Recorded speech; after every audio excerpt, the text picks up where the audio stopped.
नमस्कार, मैं हूं मुस्कान अजमानी और आप देख रहे हैं प्राइम टीवी। 4 बजे की 4 बड़ी खबरों में आज हम बात करेंगे सदन में हो रहे उस हंगामे की जिससे सिर्फ समय का नुकसान हो रहा है और जनता के पैसों को पानी की तरह बहाया जा रहा है।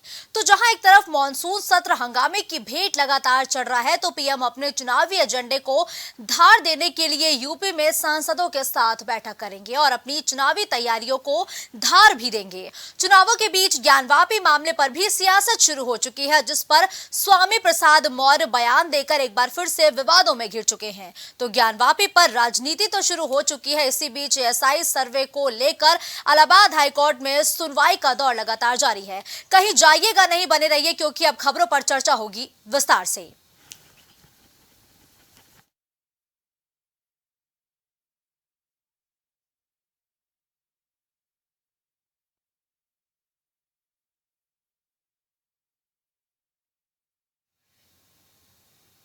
मणिपुर हिंसा को लेकर सदन में बस कार्रवाई स्थगित हो रही है। न चर्चा हो रही है, न मुद्दों पर बात हो रही है। बस हर तरफ हंगामे का ही शोर सुनाई दे रहा है। तो आज विपक्ष काले कपड़े पहनकर मॉनसून सत्र में विरोध जताने भी पहुंचा है, जबकि केंद्रीय मंत्री पीयूष गोयल ने काले कपड़े पहनकर संसद पहुंचे विपक्षी दलों को लेकर कहा कि जिनके मन में काला है, जिनके तन में काला है, इनके दिल में आखिर क्या छुपा है? क्या दिल में काला है? क्या काला धन छुपाया है? इनके क्या कारनामे हैं जिन्हें ये दिखाना नहीं चाहते हैं? तो देखिए, आज विपक्षी दलों ने एकजुट होकर के एक बार फिर से जो भारतीय जनता पार्टी है उसके खिलाफ मोर्चा खोल दिया है, जहां सभी विपक्षी दल एकजुट होकर आज काला कपड़ा पहनकर संसद में पहुंचे थे और एक बार फिर से हंगामेदार सदन रहा और मॉनसून सत्र की कार्रवाई को एक बार फिर से स्थगित कर दिया है। दरअसल जो मॉनसून सत्र है उसको शुरू हुए आज 6वां दिन है और 6वें दिन भी लगातार हंगामे का दौर जारी रहा, जिसके बाद चाहे वो राज्यसभा हो चाहे वो लोकसभा हो, दोनों ही सदनों की कार्रवाई को एक बार फिर से स्थगित कर दिया गया है। ना तो संसद में मुद्दों पर चर्चा हो पा रही है, ना तो विधेयकों पर बात हो पा रही है और सिर्फ हंगामे की भेंट चढ़ रहे हैं सारे सत्र और सिर्फ जो जनता का पैसा है वो बर्बाद हो रहा है। तो देखिए, मॉनसून सत्र का आज 6वां दिन था और 6वां दिन भी हंगामेदार रहा था। काले कपड़े पहनकर जो विपक्षी दल है वो एकजुट होकर जो मॉनसून का सत्र है जिसकी कार्रवाई चल रही थी उसमें पहुंचे, जहां हंगामेदार ये सत्र रहा और उसके बावजूद भी जो कार्रवाई है उसे एक बार फिर से स्थगित कर दिया गया है। गौरव इस खबर पर तमाम अपडेट के लिए हमारे साथ जुड़ चुके हैं। गौरव, देखिए, आज मॉनसून सत्र को 6वां दिन हो चुका है और 6वें दिन भी जो हंगामा है वो देखने को मिला, जो कार्रवाई है वो स्थगित कर दी गई और विपक्षी दल एक बार काला कपड़ा पहनकर विरोध प्रदर्शन जताते हुए नजर आए। ये प्रदर्शन के जरिए और ये सत्र को जो स्थगित किया जा रहा है इसके जरिए क्या हासिल करना चाहता है सत्ता और विपक्षी दल दोनों ही? बिल्कुल मुस्कान, यहाँ पर स्थगन नहीं होना चाहिए और यहाँ पर अगर आप कोई मांग कर रहे हैं तो उसकी मांग को करना चाहिए, पर जिस तरह से विरोध लगातार विपक्ष जता रहा है उसको लेकर जो सदन की कार्रवाई है वो यहाँ पर स्थगित हो रही है। कहीं ना कहीं हमारे देश की व्यवस्थाओं के लिए नुकसानदेह है, क्योंकि जब भी कोई सत्र चलता है उसमें पैसा खर्च होता है और ये पैसा जो खर्च होता है ये जनता की गाड़ी टैक्स की कमाई का पैसा होता है। ये किसी नेता या मिनिस्टर का पैसा नहीं होता है कि उनके पैसे से यहाँ पर सदन की कार्रवाई चलती है। पर जिस तरह से यहाँ पर हम देख रहे हैं कि विपक्ष लगातार मणिपुर मामले को लेकर, प्रधानमंत्री को बयान को लेकर हमेशा हंगामा कर रहा है, उसी हंगामे चलते आज काले कपड़े पहनकर भी हमारी पार्टी समेत तमाम विपक्ष के लोग आए थे और यहाँ पर भी जो केंद्रीय मंत्री पीयूष गोयल है उन्होंने भी स्पष्ट रूप से कहा कि इनका मन भी काला है, इनका तन भी काला है, इनके कारनामे भी काले हैं, इन्होंने काला धन छुपाया है। तमाम चीज़ें सामने आ चुकी हैं और जो पार्टी काले कपड़े पहनती तो हमें लगता है मातम मनाती है और किसी उस पार्टी के शायद शुरुआत होने पर कोई गुजर गया होगा तब ये लोग काले कपड़े पहने हैं। लेकिन देखिए गौरव, प्रधानमंत्री नरेंद्र मोदी संसदीय दल की बैठक में इंडिया पर हमलावर होते हुए नजर आते हैं, उसकी तुलना पीएफआई से कर देते हैं। ऐसे में मणिपुर हिंसा पर कुछ बोलने से आखिर परहेज किस बात का है? आकर के पीएम बोल दे कार्रवाई शुरू हो जाएगी, स्थगित नहीं होगा सदन।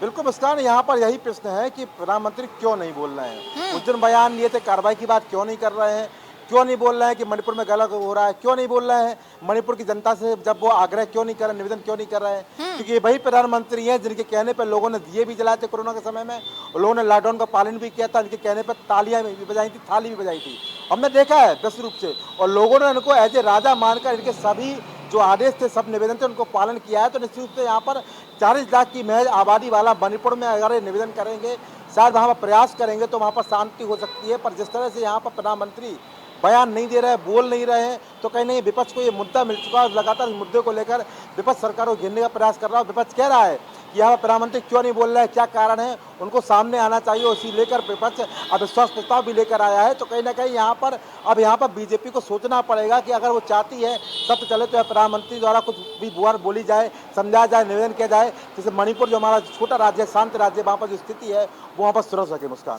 देखिए गौरव, अगर हम बात करें तो एक दिन में करोड़ों रुपए जनता का बर्बाद होता है और एक मिनट में तकरीबन जो 1.5 लाख रुपए है वो जनता का बर्बाद होता है सदनों की कार्रवाई में। ऐसे में अगर कार्रवाई स्थगित होगी तो जनता के मुद्दों को कौन उठाएगा? अगर विपक्ष नहीं उठाएगा तो क्या अब जनता को सदन तक पहुंचना पड़ेगा कि वो अपने मुद्दों को उठाए? जी बिल्कुल मुस्कान जी, मुश्किल यहाँ पर मणिपुर की बात कर विपक्ष कर रहा, पर इसके अलावा तमाम ऐसे मुद्दे हैं जिसको विपक्ष उठाना नहीं चाहता है। हमने देखा है विपक्ष की भूमिका तो बहुत महत्वपूर्ण होती है सत्ता पक्ष में।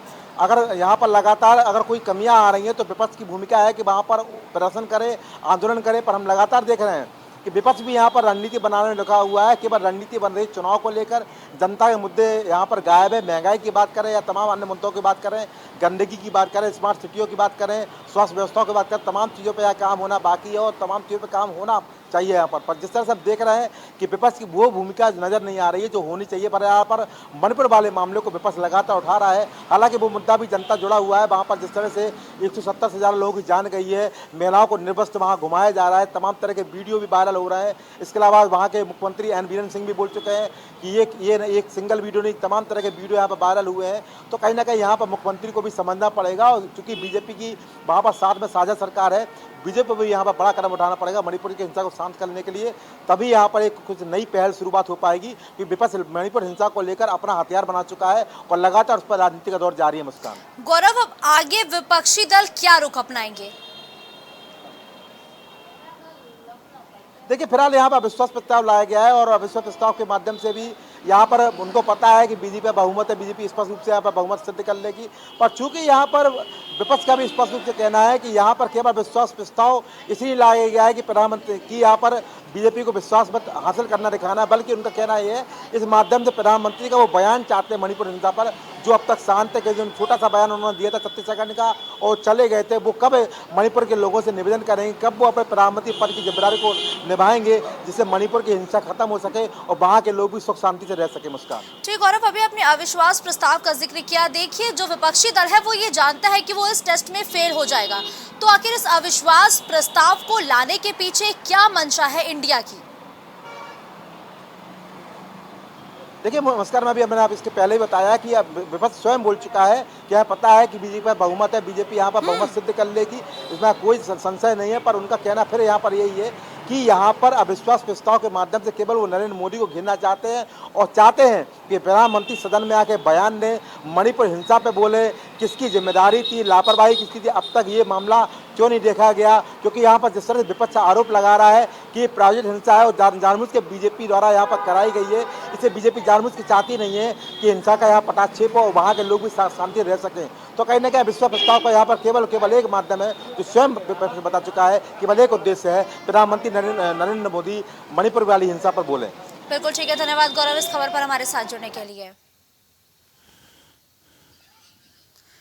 देखिए काले कपड़े पहनकर विपक्षी दलों ने आज एक बार फिर से प्रदर्शन किया है और आज जो मॉनसून सत्र है उसका छठा दिन था और छठे दिन भी जो कार्रवाई है वो स्थगित कर दी गई। लगातार 5वें दिन से कार्रवाई को स्थगित किया जा रहा है। जनता के जो पैसे है उसको बहाया जा रहा है, ना तो जनता के मुद्दों पर बात की जा रही है और ना ही उन विधेयकों पर बात की जा रही है जिसको इस बार पटल पर रखा जाना था और जो सीधा जनता से जुड़े हुए मुद्दे थे। तो जहां एक तरफ ना तो जनता के मुद्दों पर बात हो रही है तो वहीं दूसरी तरफ जनता के पैसों को सिर्फ पानी की तरह बहाया जा रहा है।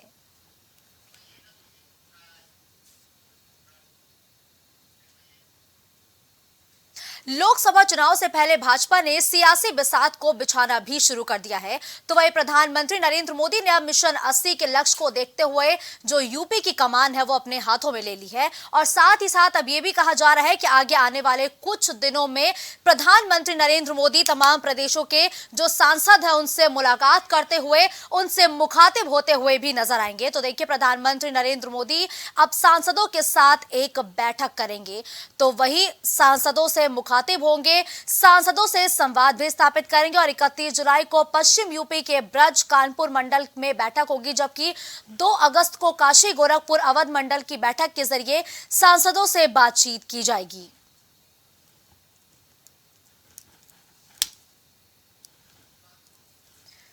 तो देखिए, इस खबर पर तमाम अपडेट के लिए विभांशु हमारे साथ जुड़ गए हैं। देखिए विभांशु, मिशन 80 का लक्ष्य लिए भारतीय जनता पार्टी चुनावी मैदान में उतर गई है, जिसको साकार करने के लिए प्रधानमंत्री नरेंद्र मोदी अब सांसदों के साथ बैठक करेंगे। कौन कौन सी जगह ऐसे है विभांशु जिनके सांसदों से मुखातिब होते हुए पीएम मोदी नजर आएंगे और इस बैठक के मायने क्या है?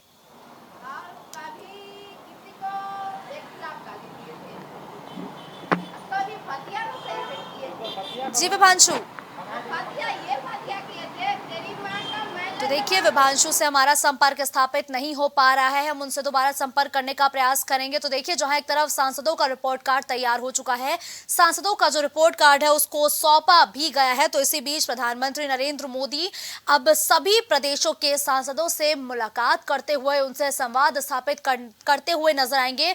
इसके साथ ही जो आगे की रणनीति है उस पर भी चर्चा की जाएगी। इस दौरान गृह मंत्री अमित शाह के साथ ही जेपी नड्डा भी इस बैठक में मौजूद होंगे।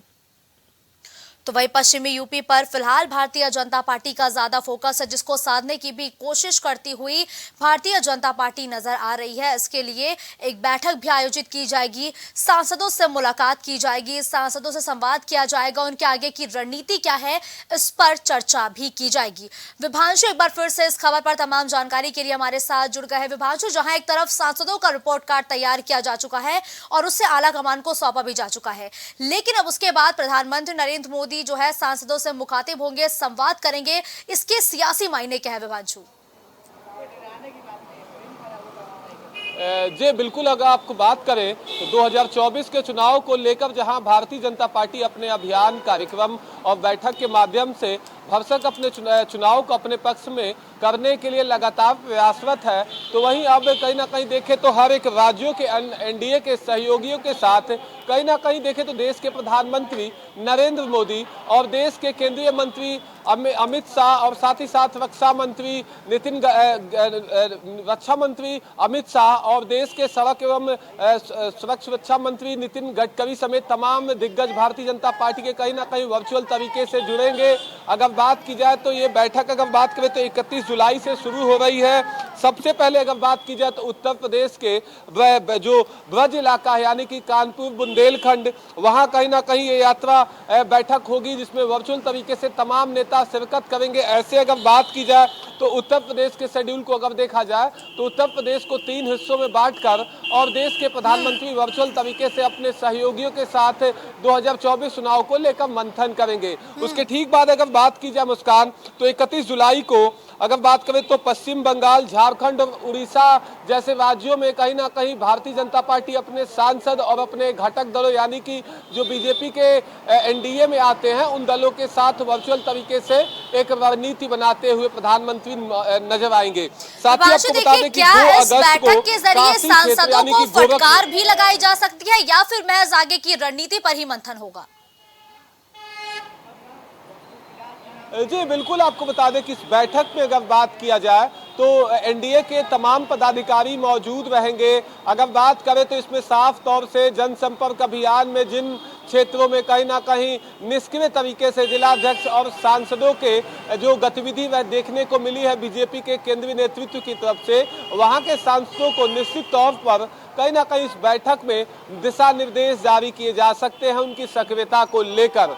साथ ही आपको बता दें कि 2024 को लेकर अगर बात की जाए तो 9 साल की उपलब्धियों पर लगातार भारतीय जनता पार्टी 45 दिनों का एक महा जनसंपर्क अभियान चलाई है। उसके आधार पर जो रिपोर्ट्स मिले हैं, जो एक बीजेपी के प्रस्तावकों के द्वारा सर्वे किया गया है, उस सर्वे पर की रिपोर्ट पर कहीं ना कहीं चर्चा की जा सकती है। अगर बात की जाए तो ऐसे ही 9 अगस्त को कहीं ना कहीं मध्य प्रदेश, छत्तीसगढ़ के एनडीए के दलों के साथ बैठक होगी। वहीं अगर बात की जाए तो 9 अगस्त को गुजरात के दादर दादर नगर हवेली और गुजरात और साथ ही साथ दमन दीव के पदाधिकारियों के साथ वर्चुअल तरीके से बैठक होगी। वहीं अगर बात की जाए तो 8 अगस्त को राजस्थान, यानी कि आपको बता दें कि एक पूरी क्रमबद्ध तरीके से पूरी शेड्यूलिंग बीजेपी के नेतृत्व की तरफ से जारी की गई है। और आने वाले दिनों में अगर बात की जाए तो कहीं ना कहीं इस बैठक के माध्यम से चुनाव को अपने पक्ष में करने की तैयारी में बीजेपी है। लेकिन देखिए विभांशु, जो बीजेपी है वो तमाम प्रदेशों की रणनीतियों पर तो काम करना शुरू कर चुकी है। यूपी में तो खासी जो चुनावी मैदान में सक्रिय होते हुए बीजेपी के कार्यकर्ता पदाधिकारी नजर आ रहे हैं, लेकिन जम्मू एंड कश्मीर के लिए क्या रणनीति है बीजेपी की? जी बिल्कुल, अगर बात की जाए तो धारा 370 और 35A हटने के बाद वहां पे अगर बात करें तो पंचायत के महज चुनाव हुए हैं, विधानसभा का चुनाव नहीं हुआ है, लोकसभा का चुनाव नहीं हुआ है। तो माना जा रहा है कि इस बार कहीं ना कहीं जम्मू कश्मीर के अंदर में जो 370 और 35 हटने के बाद पहली मर्तबा कहीं ना कहीं वहाँ चुनाव होगा। तो निश्चित तौर पर बीजेपी वहाँ अगर बात करें तो पहले के मुताबिक पंचायत में बेहतर प्रदर्शन की है, तो उसके आधार पर अगर बात करें तो चाहे घाटी के जगह हो, चाहे बात करें स्थल के जगह हो, चाहे बात की जाए जम्मू कश्मीर या लद्दाख हो, इन तीनों मोर्चों पर कहीं ना कहीं इन तीनों अगर देखें तो यूटी पर यानी कि यूनियन टेरिटरी पर कहीं ना कहीं बीजेपी एक विशेष प्लान बनाकर आएगी। साथ ही आपको बता दें कि अगर बात करें तो हर इस खबर पर हमारे साथ जुड़ने के लिए।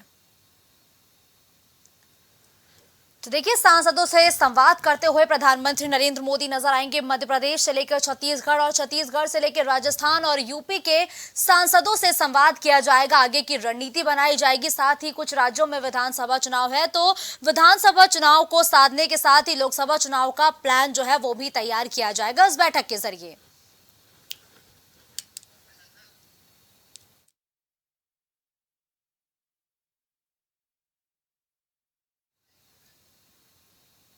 तो कभी रामचरितमानस और कभी सुंदरकांड पर अपने विवादित बयानों से घिरे स्वामी प्रसाद मौर्य ने अब एक बार फिर से विवादित बयान देकर अपनी मुश्किलों को बढ़ा लिया है।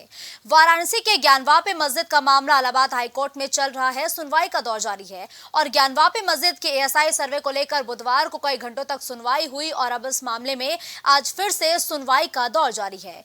इसी बीच सपा के महासचिव और एमएलसी स्वामी प्रसाद मौर्य ने ज्ञानवापी मामले को लेकर एक बड़ा बयान दिया। मौर्य ने कहा कि मंदिर और मस्जिद से पहले वहां पर बौद्ध मठ था। इस दौरान स्वामी प्रसाद मौर्य ने बद्रीनाथ धाम को लेकर भी एक बयान दिया कि वहां पर पहले बौद्ध मठ था, उसके बाद उसको शंकराचार्य ने बद्रीनाथ धाम बना दिया है। तो वहीं इस मुद्दे पर बयान देते हुए स्वामी प्रसाद मौर्य ने क्या कुछ कहा है वो भी आपको सुनाते हैं। ज्ञानवापी मस्जिद माननीय न्यायालय में विचाराधीन है, माननीय उच्च न्यायालय में बहस चल रही है, इसलिए उसे हम बहस का विषय नहीं बनाना चाहते। रही बात जब किसी मस्जिद और मंदिर की बात बहस चलेगी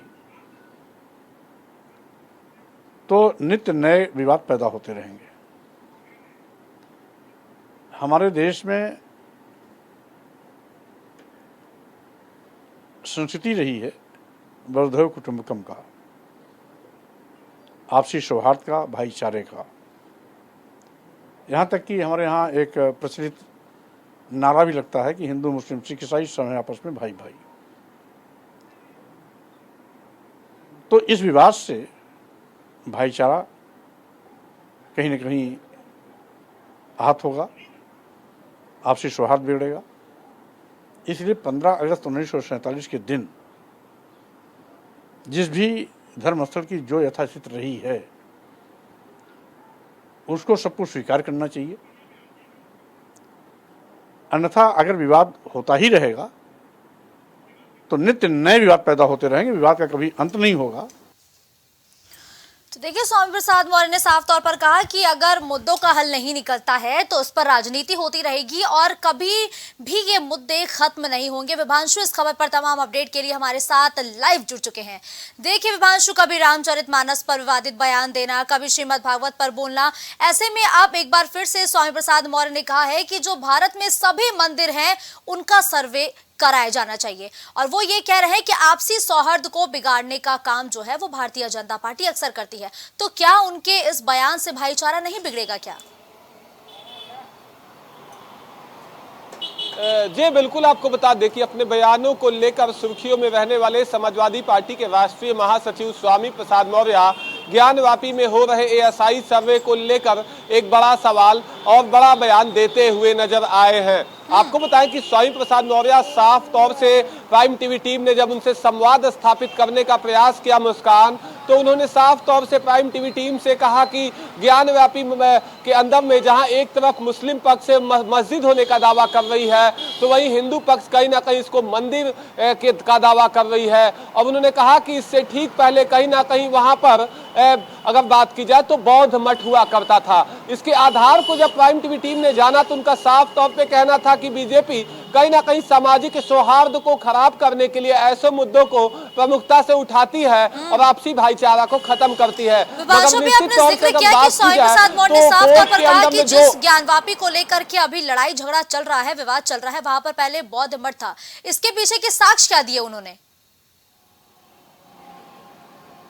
जी, उनका साफ तौर पे कहना था कि अगर बात करें तो उन्होंने दलील देते हुए कहा कि बद्रीनाथ के अंदर में 8वीं शताब्दी में कहीं ना कहीं बौद्ध मठ को बद्रीनाथ मंदिर में स्थापित किया गया जगत गुरु शंकराचार्य के द्वारा। उन्होंने ये इसका कहीं ना कहीं आधार बताया। उसी आधार पर उन्होंने ज्ञानव्यापी को कहीं ना कहीं अगर बात करें तो बौद्ध मठ का कहीं ना कहीं उन्होंने कहा कि ये बौद्ध मठ था। उसके ठीक बाद अगर बात की जाए तो स्वामी प्रसाद मौर्य के इस बयान के बाद उत्तर प्रदेश की सियासत गर्म हो गई है।